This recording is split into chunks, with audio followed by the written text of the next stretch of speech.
Moses, when God calls you from the fire. He used to be a prince.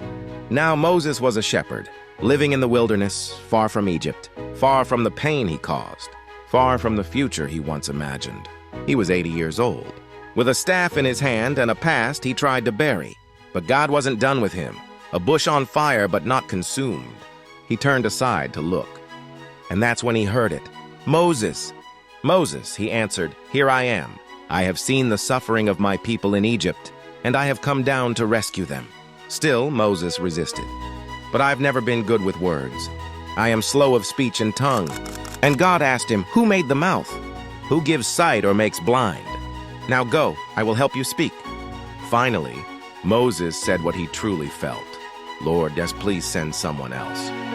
But God didn't change his mind. He didn't choose Moses because he was ready. He chose Moses because he was available. Even through fear, even through weakness, God promised his strength would go with him. And Moses went. The burning bush became the beginning of the greatest rescue mission in history. This story teaches us, God often calls us when we feel unqualified. Your past doesn't cancel your calling. Obedience doesn't start with confidence. It starts with surrender. Moses didn't feel like a leader, but he became one. Step by step, word by word, obedience by obedience. Maybe you've been running. Maybe you think your moment has passed. Maybe you've said, "Send someone else." But God still calls from burning places. And when he does, you don't need to bring strength, just a yes.